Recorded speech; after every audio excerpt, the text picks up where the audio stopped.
नमस्कार। साहित्य तक के चर्चित लेखक उम्दा किताब में मैं जयप्रकाश पांडे आपका स्वागत करता हूं। आज मेरे साथ जाने माने लेखक त्रिलोकनाथ पांडे जी मौजूद हैं। त्रिलोकनाथ पांडे भारत सरकार की बड़ी प्रशासनिक सेवा में थे। आपने पुलिस और खुफिया विभाग को तमाम सेवाएं दी और लगभग 3 दशक तक राष्ट्र की सेवा की। इनका जीवन इस मामले में प्रेरणादायक है कि इन्होंने सेवानिवृत्ति के बाद लिखना शुरू किया और भारतीय साहित्य जगत को अपने लेखन से चौंका दिया। इनके अब तक 4 पुस्तकें प्रकाशित हो चुकी हैं, जिनमें 2 उपन्यास और 2 कहानी संकलन शामिल है। पहला उपन्यास प्रेम लहरी काफ़ी चर्चित रहा। उसके बाद आपने चाणक्य के जासूस नामक उपन्यास लिखा। उसके बाद काशी कथा और खुफियागिरी युगे युगे, ये दोनों पुस्तकें लगभग एक समय पर आई हैं, ताज़ी हैं, इस साल आई हैं। तो हम अब आगे की चर्चा पांडे जी के जीवन के साथ शुरू करेंगे। पहला सवाल आपसे यह करना चाहूँगा सर कि आप अपने बचपन के बारे में, पहले अपने बचपन के बारे में बताएं और थोड़ा बहुत अपने कार्य के बारे में बताएं, अपनी नौकरी के बारे में बताएं। हमारी जिज्ञासा इसलिए है क्योंकि एक ऐसा व्यक्ति जो बड़े प्रशासनिक पद पर रहा हो, उसने अपने पूरे जीवन काल किताबें नहीं लिखी और सेवानिवृत्ति के बाद जब लोग आराम करते हैं तब आपने बहुत सारे अनूठे विषय को चुना। तो पहले अपने बचपन को, ताकि हमारे श्रोता यह जान सकें कि जीवन में कभी भी देर नहीं होती, कभी भी कहीं से भी कोई भी अच्छी चीज़ शुरू की जा सकती है। जयप्रकाश जी, मैं ग्रामीण पृष्ठभूमि से हूँ। मेरा बचपन गांव में बीता। गांव से काफ़ी दूर एक इंटर कॉलेज से हमने इंटर तक की पढ़ाई की। वहाँ बहुत पैदल चलकर हम लोग भाग कर जाते थे। और आप यूँ समझ लीजिए कि अति विपन्नता में जीवन बीता मेरा बचपन। और वहाँ से चूँकि मुझे नेशनल मेरिट स्कॉलरशिप मिलने लगी थी और उसका एक बड़ा सहारा मिला मुझे। उसके बाद मैं बनारस हिंदू यूनिवर्सिटी में आया। वहाँ से मैं कला स्नातक मैंने बीए किया। वहाँ से बीए करने के बाद मैं इलाहाबाद यूनिवर्सिटी चला गया। इलाहाबाद यूनिवर्सिटी में मैं कंपटीशन की तैयारी करता रहा और समय काटने के लिए एलएलबी भी में एडमिशन ले लिया था। बाई चांस एलएलबी में मैं फर्स्ट डिवीज़न पूरा किया और लगभग उसी समय मैं भारत सरकार की सेवा में चुन लिया गया। भारत सरकार की सेवा में चुनने जाने के बाद मैं विविध स्थानों पर रहा। बहुत पर्वतीय प्रदेशों में, बहुत सघन क्षेत्रों में और विविध प्रकार के गोपनीय कार्य संपन्न करने की जिम्मेदारी आई मेरे ऊपर। अंततः मैं दिल्ली में पोस्टेड हुआ। नॉर्थ ब्लॉक में मैं 10 साल रहा और उसी दौरान मैं नेशनल इंटेलिजेंस एकेडमी में गेस्ट स्पीकर के तौर पर पढ़ाने भी जाता था। सीनियर पुलिस अफसरों को पढ़ाने जाता था। उसी पढ़ाने के दौरान मुझे लगा, जिस मेरे पढ़ाने की शैली से, मेरे बोलने के रंग ढंग से लोगों ने कहा कि आप कुछ लिखें तो बड़ा अच्छा हो जी। आप की जो अभिव्यक्ति की जो क्षमता है, तो इसके साथ ही हमको कहा गया कि आप रिटायरमेंट के बाद भी कंटिन्यू करें। उन्होंने प्रस्ताव रखा, लेकिन मैंने कहा नहीं, अब हो गई, बहुत दिनों गुलामगिरी हो गई। अब मैं अपनी कुटिया में जाऊंगा, अपना कुछ करूंगा और अपने मन की करूंगा। तो आपने लिखना जब चुना तो पहला, आपकी जो किताबें मैंने पढ़ी हैं उन सब में प्रेम जो है वो मूल तत्व है। प्रेम और पुराण, आध्यात्म और आस्था, इनका एक अलग तरह का दृष्टिकोण आप लेकर आते हैं। और ख़ास बात यह मैं बता दूं कि जो त्रिलोकनाथ पांडे जी की किताबें मैंने पढ़ी हैं, उनको पढ़ते हुए आपको कई बार आचार्य चतुर्सेन याद आएंगे, कई बार आपको जयशंकर प्रसाद जी याद आएंगे, कई बार आपको शिवाजी सावंत याद आएंगे। कई बार आपको लगेगा कि मैं जो है नरेंद्र कोहली की मतलब भाषा की जो सहजता है वो कई बार आपको नरेंद्र कोहली के करीब ले जाती है। कई बार उसकी परिष्कृतता, उसका संस्कृतनिष्ठ होना आपको जयशंकर प्रसाद जी के करीब ले जाता है। तो पहले तो मैं ये जानना चाहूँगा कि आपने प्रेम लहरी में ऐसे समय में जब हमारे समाज में हिंदू मुसलमान धार्मिक वैमनस्यता, सामंजस्य की जगह वैमनस्यता, या दो अलग अलग भाव संस्कृति में तो नहीं घुस रहे हैं लेकिन विचारों में घुस रहे हैं, लोगों के अंदर इस बात की है कि यह मुसलमान है, यह हिंदू है, दोनों की परंपराएं अलग हैं, तब आप एक ऐसा प्रेमाख्यान लेके आते हैं जो लगभग विस्मृत है या जिसके बारे में ये कह सकते हैं कि यह था कि नहीं था, पता नहीं। इसकी वजह क्या थी? जयप्रकाश जी, आपने भाषा की चर्चा की है पहले कि जयशंकर प्रसाद जी और अन्य कई महान विद्वानों की परंपरा का आपने बताया। उसका कारण ये है कि मैं पूरी ज़िंदगी अंग्रेजी में कामकाज करता रहा, मैं अंग्रेजी में प्रवीण रहा, अंग्रेजी में मैं प्रोफिशिएंट रहा। इसी बीच मेरी एक पोस्टिंग श्रीनगर में थी जी, जब मिलिटेंसी की हाइट थी, ज़्यादा मूवमेंट बाहर नहीं था, तो एक नया विषय, एक नई भाषा सीखने के चक्कर में मैं स्वाध्याय से संस्कृत सीख लिया। ओह जी। बनारस से किताबें ले गया और स्वाध्याय से संस्कृत सीख लिया, और सीख ही नहीं लिया, मैंने बहुत सारे उपनिषदों पर शांकर भाष्य, वेदांत पर, ब्रह्मसूत्र पर शांकर भाष्य और बहुत से पुराने ग्रंथों पर बहुत विशिष्ट भाष्यों को मूल रूप में पढ़ डाला और संस्कृत मेरी बड़ी मजबूत हो गई। तो जब मैं रिटायर हुआ तो लोगों को उम्मीद थी कि चूँकि मैं अंग्रेजी में बड़ा प्रवीण हूँ तो मैं अंग्रेजी में ही लिखूँगा। अभी हमें कई लोग शिकायत भी करते हैं कि आप अंग्रेजी वाला हो गए, हिंदी में चले गए। अब देखा, हिंदी मेरी माँ है, हिंदी की हम उपज हैं, अंग्रेजी हमने उधार लिया हुआ है। हम उधार में अपने को ठीक से, माने मन की बात व्यक्त करना उधार से नहीं चलता है। मन की बात व्यक्त करना अपनी मातृभाषा में ही ठीक होता है। माँ की जगह कोई अंग्रेजी मैडम नहीं ले सकती। क्या बात। तो सबसे पहले प्रश्न आया कि मैं क्या लिखूं। तो मुझे पंडित राज जगन्नाथ बहुत प्रभावित करते थे। प्रभावित करने का एक कारण था कि उनका गंगा लहरी में पढ़ा था। 51 श्लोकों की गंगा लहरी मुझे बहुत लुभाती थी। गंगा के प्रति जो मेरे मन में आस्था है, मेरे गांव के नज़दीक से गंगा जाती थी। मैं बनारस में रहने लगा तब भी गंगा के निकट आना जाना रहा, और गंगा के किनारे किनारे हमारी संस्कृति और सभ्यता विकसित हुई है। हमने यज्ञों में जो मंत्रों का उच्चारण किया, हमने जो आध्यात्मिक विमर्श किए, हमने जो आध्यात्मिक ग्रंथों की रचनाएं की, ये सब गंगा के किनारे किया। और गंगा के किनारों को हमारे इन आध्यात्मिक और साहित्यिक और दार्शनिक कार्यकलापों ने गंगा की पूरे परिवेश को पवित्र कर दिया जी, पावन किया। और उसका पवित्रीकरण, उसकी पवित्रता आज भी आप जाएंगे गंगा के निकट तो महसूस होंगे। गंगा के किनारे किनारे सहस्रों यज्ञ आयोजित किए गए, मंत्र पढ़े गए।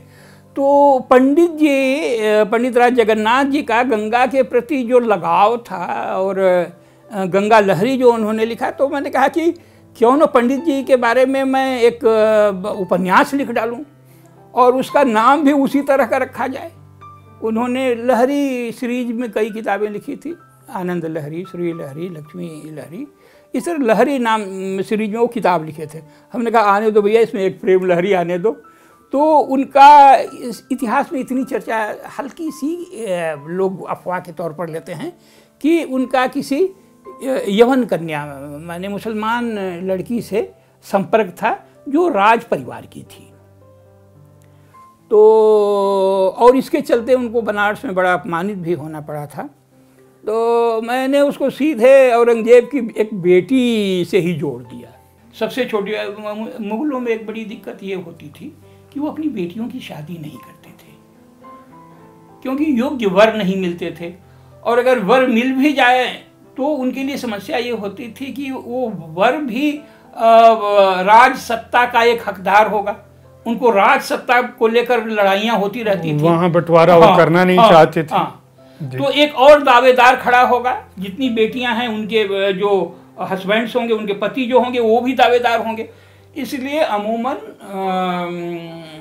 अपनी पुत्रियों की मुगल सम्राट शादी नहीं करते थे, वो बिन ब्याही ही रह जाती थी, और शादी करते भी थे तो आपस में ही करते थे। वो एक भाई की बेटी दूसरे भाई के बेटे से इस तरह, लेकिन फिर भी नहीं के बराबर शादी। शाहजहां की तीनों बेटियों की शादी नहीं हुई। बड़ी थी जहांआरा जो लेडी ऑफ द नेशन माने उस समय की महान महिला मानी जाती थी जी। और उसके बाद रोशन आरा थी, वो बड़ी रंगीन मिजाज थी। सबसे छोटी बेटी थी यही, जिसका नाम बाद में उन लोगों ने लौंगी रखा। इसको पैदा होते समय ही मुमताज महल मरी थी, और उसको ज़्यादा, जहांआरा नाम था उसका, उसको ज़्यादा प्यार दुलार मिला, ज़्यादा मनबड़ हुई, और बहुत प्यार दुलार मिलने की वजह से वो सारी बातें बड़ी वो नटखटपन से कहती थी। पंडित राज जी जब दारा शिकोह को पढ़ाने जाते थे तब उनका उससे संपर्क हुआ, और संपर्क सहज प्रेम में बदल गया। हाँ, प्रेम जीवन की बड़ी अनूठी सहज प्रवृत्ति है, और वो विकसित हुआ। मुगल सल्तनतों के बारे में, मुगल सम्राटों के बारे में आपने एक अनोखी जानकारी दी, उस तरफ हमारा ध्यान नहीं गया था कि वहाँ बेटियों को किस लिए उनकी शादियों में बाधा थी या शादी नहीं की जाती थी।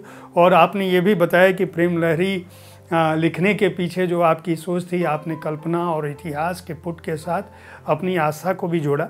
आपका दूसरा उपन्यास चाणक्य के जासूस है। जासूसी के गोपन संसार को उजागर करने वाला यह ऐतिहासिक उपन्यास है।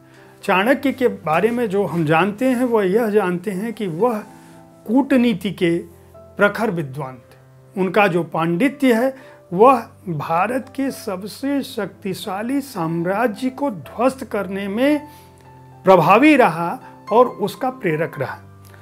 आपने मूल तौर पे चाणक्य को न चुन के उनके जासूसों को क्यों चुना, इसके बारे में हमें बताएं। हिंदी में जासूसी उपन्यास और कहानियों को देखा तो मुझे लगा कि ये उन लोगों द्वारा लिखी गई है जिनको जासूसी का ज्ञान नहीं है जी।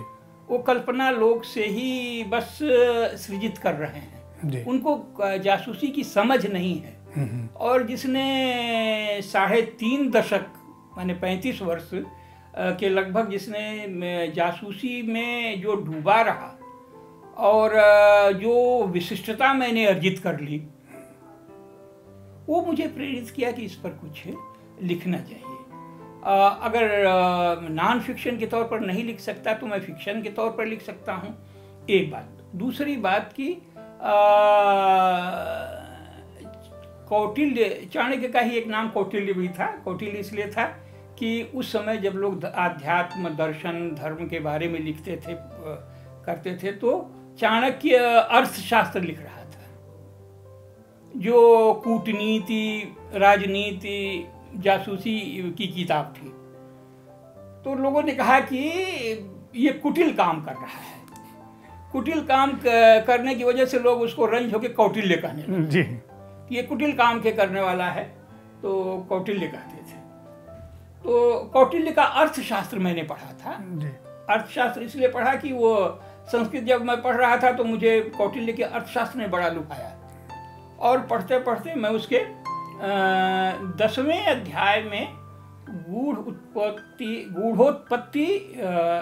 पुरुषोत्पत्ति नामक है 10वां अध्याय जी। और उसमें प्रिंसिपल्स दिए हुए हैं। और 11वां अध्याय है कि गूढ़ पुरुष कहा गया है उस समय में जासूस को, जो होते थे गुप्तचर। और 11वें अध्याय में उनकी नियुक्ति के संबंध में, उनकी किस प्रकार के लोग गुप्तचर बनाए जाएं, किस प्रकार के गुप्तचर भर्ती किए जाएं, राजा को निर्देश देते हुए बहुत सारी सामग्री 11वें अध्याय में जी। मैंने किस तरह नियोजन किया जाए गुप्तचरों का, तो वो मैं पढ़ा तो आश्चर्य में पड़ गया। मैंने कहा ये तो बड़ा मसाला है, और इतना मसाला अनयूज्ड पड़ा है। ये जासूसी कहानियां फैंटेसी लिखने वाले और रोमांटिसाइज करने वाले लोगों की पकड़ में ही नहीं है, उनकी समझ वहां तक पहुंच ही नहीं पा रहे हैं। तो मेरे पास दो विशिष्टताएं थी। जासूसी का मेरा अपना निजी अनुभव, लंबा निजी अनुभव, और संस्कृत भाषा पर मेरा अधिकार। इन दोनों ने मिलकर मुझे प्रेरित किया कि मैं चाणक्य को इस रूप में लाऊं। आपकी तीसरी पुस्तक है खुफियागिरी युगे युगे। खुफियागिरी युगे युगे ऐतिहासिक जासूसी कहानियों का यह संकलन है। आप पहले 2 उपन्यास लिखते हैं, उसके बाद आप ऐतिहासिक जासूसी कथाओं को लेकर आते हैं। ऐसी कथाएं जिनको आप पौराणिक काल से शुरू करते हैं, यहाँ तक कि देवाधिदेव महादेव शिव और काली, वहाँ से आप शुरू करते हैं और वर्तमान बनारस तक, मतलब ऐसे बनारस तक आते हैं जहाँ अंग्रेज़ों का शासन होता है। बीच का पूरा कालखंड कहानियों के माध्यम से इस पुस्तक में आता है, और आप सभी को जासूस के रूप में खड़ा कर देते हैं लोगों के सामने, पाठकों के सामने, कि वह पूरा का पूरा दृश्य जीवंत हो जाता है। इसकी क्या वजह थी? आपने इसकी भूमिका में यह भी लिखा है कि इसमें से हर कहानी एक उपन्यास बन सकती थी। तो इसके पीछे की वजह बताएं हमारे श्रोताओं को। असल में चाणक्य के जासूस मैं जब लिख लिया, तब भी मेरे पास विपुल सामग्री पड़ी हुई थी, बहुत मटेरियल था, और मैं ऐतिहासिक और पौराणिक 10-15 उपन्यास लिख सकता था जी। इतनी सामग्री मेरे पास थी, लेकिन मेरे पास समय नहीं, मेरी उम्र तो ख़त्म हो गई। उधर भारत सरकार की सेवा में, राष्ट्र की सुरक्षा में मैंने जीवन समर्पित कर दिया।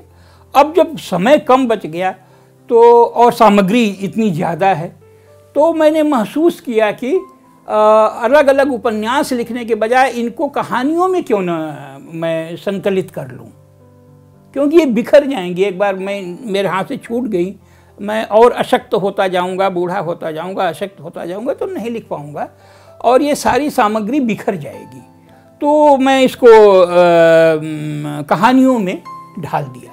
इसके उसमें भूमिका में मैंने लिखा है कि इसकी हर कहानी की सामग्री एक उपन्यास लिखे जाने के लिए पर्याप्त है, और आगे के लोगों के लिए मैं आह्वान करता हूं कि इस पर वो विकसित करके उपन्यास लिखें।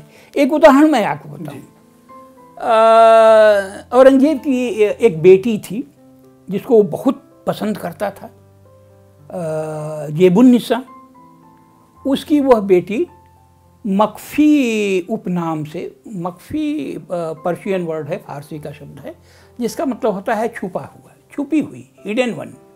तो वो एक गुप्त नाम से वो काव्य रचना करती थी, जो औरंगजेब को पसंद नहीं आता था। इसके बाद वो पिता पुत्री के बीच में तनाव उत्पन्न होने शुरू हुए। मख्फी कुछ इस तरह की हरकतें करने लगी, मनमानापन और साहित्य में अपनी अभिरुचि और शेर व शायरी करती थी, जो लगातार औरंगजेब को नापसंद आ रहा था। लेकिन अपनी पुत्री के विरुद्ध वो कुछ नहीं करना चाह रहा था, लेकिन ये अपनी कार्यकलापों पर बिल्कुल लगाम नहीं लगा रही थी, और उसके विरुद्ध औरंगजेब ने अपने जासूस छोड़ रखे थे। जो उनका हरम होता है, उसके भीतर जासूस जो हिजड़े होते हैं वो जासूसी का भी काम करते हैं, वो उनके महलों में करते थे। तो लगा रखा था, लगातार उसके पास खबरें जा रही थी कि ये गड़बड़ी कर रही है। इसी बीच औरंगजेब का एक बेटा था अकबर। अकबर ने सशस्त्र विद्रोह कर दिया। उस सशस्त्र विद्रोह को मख्फी ने खुला समर्थन दिया और काव्य में डूबी रहती थी और दार्शनिक बातें करती थी, कृष्ण प्रेम की बातें करती थी, कृष्ण प्रेम पर शायरी लिखती थी। बहुत कम लोगों को मालूम है, मैं बड़ी मेहनत से खोज के निकाला था। दीवाने मख्फी पर्शियन में है, फारसी में है, मख्फी की कविताओं का संकलन। बहुत कम लोग उसको समझ पढ़ पाते हैं, मैं अंग्रेजी के थ्रू बड़ा मुश्किल से मिला था। तो एक बड़ा उपन्यास लिखने भर मेरे पास सामग्री थी, लेकिन वो लिखने का मेरा पास समय न था। मैं एक ऑटोबायोग्राफिकल नावल लिखना चाहता था मख्फी के पॉइंट ऑफ व्यू से, और पिता पुत्री के बीच के संघर्ष और तनाव को लेकर। अंततः होता यह है कि पिता औरंगजेब आज ही जाके उसको कैद कर लेता है और कैद करके सलीमगढ़ किले में उसको रखता है। आप को ध्यान होगा लाल किले के पीछे ही सलीमगढ़ किला है, तो लाल किले से के हरम से निकाल के उसको सलीमगढ़ के किले में कैद किया गया। तो जब वो कैद में गई तो वहाँ भी उसने लिखना बंद नहीं किया। वो कोयले से, अपने दासियों से वो कोयला मंगाते थे और कोयले से उसने दीवारों पर शेर व शायरी लिखना शुरू किया। उसमें से कुछ उसकी शायरी का मैंने हिंदी अनुवाद भी किया। तो लिखने को पूरा उपन्यास भर सामग्री थी, लेकिन समय मेरे पास नहीं था, न इतना अब लिखने की क्षमता है उम्र बढ़ते रहने की वजह से। तो मैंने सोचा कि सब इन सारी चीज़ों को कहानियों में समेट दो, तो ये खुफियागिरी युगे युगे हो गई। नहीं, निश्चित रूप से आपके पास औपन्यासिक सामग्री बहुत है, लेकिन आप ये ना कहें कि लिखने का आपके पास समय नहीं था। और आपने इतनी तेजी से, आपकी 4 पुस्तकें आई हैं, 5वीं आने वाली है। अब हम आते हैं सबसे नई कृति आपकी, काशी कथा। काशी कथा अपने आप में अद्भुत है।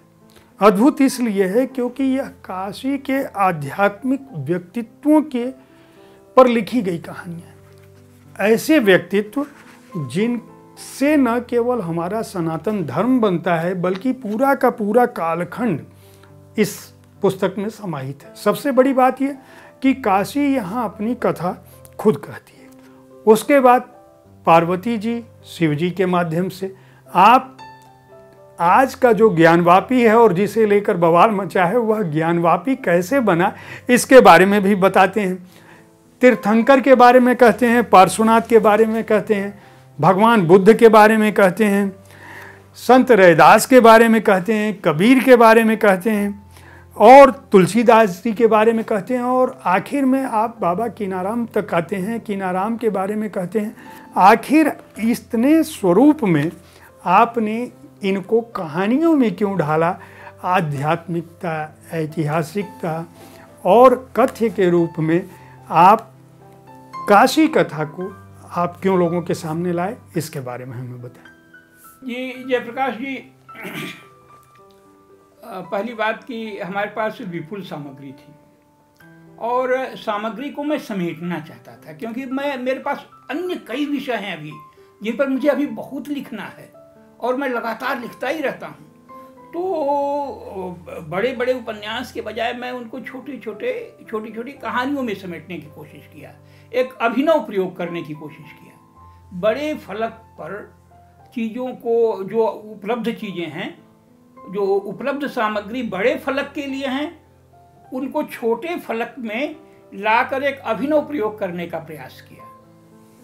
काशी कथा क्यों लिखा, इसके एक कारण मैं आपको बताता हूँ। काशी एक तो हमारा अपना शहर है। शहर का मतलब ही होता है शहर बनारस। अगर कभी कोई कहता है कि शहर, तो इसका मतलब प्राचीन काल में यही होता था कि बनारस शहर, शहर मतलब ही बनारस है। दूसरी बात यह है, आपने सुना होगा कि देश की राजनीतिक राजधानी है दिल्ली जी, आर्थिक राजधानी है मुंबई जी, और आध्यात्मिक राजधानी है वाराणसी। तो वाराणसी आध्यात्मिक राजधानी है तो कैसे है, ये हम कथा सुनाना चाहते थे। कथा ये काशी नगरी अपनी मुंह से शुरू करती है जी। और फिर दूसरे लोग अपनी अपनी कहानी खुद कहते हैं।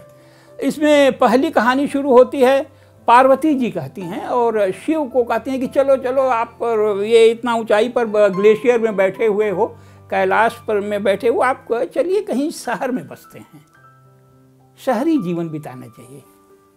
तो शहर के नाम पर तो बनारस ही था, काशी नगर। तो वो लोग आ गए काशी नगर में बस गए। फिर काशी नरेश के पुत्र थे वो जो तीर्थंकर हुए पार्श्वनाथ। तो काशी नरेश के पुत्र थे, उन्होंने सारा वैभव देखा था। वो बुद्ध, महावीर, इन सब लोगों से पहले थे जी। आध्यात्म का जो ओज वाराणसी में उस समय उपलब्ध था, जो आज तक चला आ रहा है, उस ओज के प्रभाव में ही एक राजकुमार, बाद में परवर्ती महावीर और बुद्ध भी राजकुमार होकर थे ये वो लोग, और राज वैभव को त्याग करके उन्होंने संन्यास मार्ग या अध्यात्म का मार्ग अपनाया। इन लोगों से पहले बनारस वाला शुरू कर दिया जी। एक उदाहरण रख दिया आगे के लिए। और राजकुमार पार्श्वनाथ जैन धर्म के 23वें तीर्थंकर हुए जी। बाद में उन्हीं की परंपरा को महावीर ने थोड़ा और विकसित किया, जो ज्यादा चर्चित हुए, ज्यादा विस्तृत फलक पर आए वो। उसके बाद आते हैं बुद्ध जी। बुद्ध की कहानी इसमें थोड़ा विचित्र ढंग से आई है। आपको बताऊं कि सिद्धार्थ को जब संबोधि प्राप्त हुई, संबोधि प्राप्त करने के पश्चात उन्होंने महसूस किया कि सब शून्य है। तो उसके बाद उन्होंने कभी मैं कह के बात नहीं की अपने लिए, वो अहम कह के रूप में, फर्स्ट पर्सन के रूप में बात नहीं करते थे। वो अपने को तथागत कहते थे, थर्ड पर्सन। तथागत माने जैसा आया तथा आगत, जैसा आया तथागत वैसा गया। तो इसमें सारी कहानियां आत्मकथात्मक हैं। हाँ। तो बुद्ध अपनी कहानी कही नहीं रहे हैं तो उनकी कहानी बने कैसे?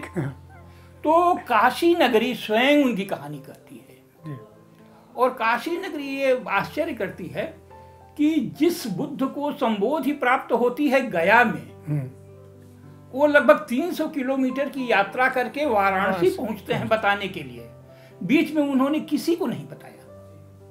गया में और बहुत सारे तपस्वी लोग थे जो जबरदस्त तपस्या कर रहे थे। उरुवेला स्थान था, उस वन में वो तपस्या कर रहे थे। उन्होंने किसी को नहीं उन्होंने बताया। रास्ते में कई दिन वो पैदल चलते रहे, 1 महीने के लगभग वो पैदल चलते रहे। तो उस वहां किसी को उन्होंने नहीं कहा। कहने के लिए वो बनारस क्यों आए? ये लोगों को सोचना चाहिए कि वो उन्होंने बनारस को क्यों चुना। काशी के माने उपभाग, वो काशी जनपद था उसमें, काशी महाजनपद, उसी के साधु संत तो थोड़े जंगली माने थोड़े वन क्षेत्र में रहते थे ना। तो काशी का वन क्षेत्र था मृगदाव, सारंगनाथ जी। तो उसमें वो ठहरे और वहाँ उन्होंने उपदेश दिया। तो एक आश्चर्यजनक बात है कि उतनी दूर से ज्ञान प्राप्त करने के बाद किसी को न बता के वो काशी आए। इसका स्पष्टीकरण इसमें है कि काशी ही क्यों आए वो। अब आप लोग ये समझ सकते हैं कि आपको क्यों ये पुस्तकें, काशी कथा के पीछे की जो कथा है, काशी कथा तो पढ़ के आप उन लोगों के बारे में जान जाएंगे, लेकिन उसके पीछे की क्या कथा है, क्या वजह थी, आपसे बातचीत करने में 2-3 चीज़ें बहुत नई, जो मेरे जैसे जो बहुत सारी किताबें पढ़ते ही रहते हैं, मुग़लों के बारे में नई चीज़ पता चली। काशी अपनी कथा क्यों कहती है, काशी का आध्यात्मिक महत्व क्या है, ये पता चला। 2 सवाल मेरे और बचते हैं आपसे अभी। एक, मैं ये जानना चाहता हूँ कि जब आप इतना प्रचुर अनुभव आपके पास है, तो आपने ये क्यों नहीं सोचा कि मैं अपनी आत्मकथा क्यों न लिखूं, अपने जो खुफिया जो अनुभव है फिक्शन की बजाय उसको आत्मकथा का रूप दूं और कंटेम्परेरी चीज़ों को क्यों न लिखूं जिनसे आज की राजनीति, आज का प्रशासन और आज का समय प्रभावित होता है। इसके पीछे क्या वजह थी? जयप्रकाश जी, मुझे बहुत गहरी बातें मालूम है सुरक्षा के बारे, सुरक्षा संबंधी भी और राजनीति संबंधी भी, लेकिन एक भूतपूर्व गुप्तचर होने के नाते मेरी अपनी आचार संहिता है, मेरी अपनी प्रतिबद्धता है राष्ट्र की सुरक्षा के प्रति और गोपनीयता के प्रति। मैं उन चीज़ों को उजागर नहीं करता। किसी भी गुप्तचर अधिकारी का ये कर्तव्य बनता है कि जिन चीज़ों को अंधेरे में रखा गया उसको उजाले में न लाए तो ठीक है, उसकी आचार संहिता के विरुद्ध है। इसलिए मैं उन चीज़ों को तो नहीं लिखूंगा, उनको नहीं उजागर करूंगा, ये अच्छा भी नहीं है। राष्ट्र की सुरक्षा के प्रति हमारी प्रतिबद्धता रही है, उसके लिए हम लोगों ने बहुत त्याग और बलिदान किया है नौकरी के दौरान। उसकी कीमत पर हम अपनी लोकप्रियता या अपने लिए लाभ अर्जित करना नहीं चाहते। हाँ, जहाँ तक आपने आत्मकथा के बारे में कहा है, तो आत्मकथा तो नहीं, लेकिन फिक्शन के तौर पर एक उपन्यास के रूप में कुछ अपने बारे में मैं बात ला रहा हूँ। एक उपन्यास आ रहा है जी, और उसमें मैं ही झलकूंगा। अच्छा, मैं दिखूंगा। चलिए, थोड़ी सी भूमिका बदल के, गुप्तचर न रह के दूसरा ही भूमिका में जी, लेकिन ज्यादातर बातें मेरे बारे में। तो आपकी आने वाली पुस्तक जो है वह आपके बारे में होगी, आपकी लगभग कथात्मक शैली में। हाँ। आत्मकथ्य भी होगा, कथा भी होगी, शैली आत्मकथात्मक है जी। और एक बात बताऊं, हर लेखक अपने परिवेश से प्रभावित रहता है, अपने परिवेश से ही ऊर्जा लेता है ना, अपने परिवेश से ही प्रेरणा लेता है, स्वयं से वो प्रेरणा उसके स्वांतः सुखाय वो निकलती है चीजें। तो जब स्वांतः सुखाय निकलती है तो उसमें उसका अनुभव बोलता है। अगर उसका अनुभव नहीं बोल रहा है तो वो नकली चीजें लिख रहा है, वो आर्टिफिशियल कृत्रिम चीजें बना रहा है।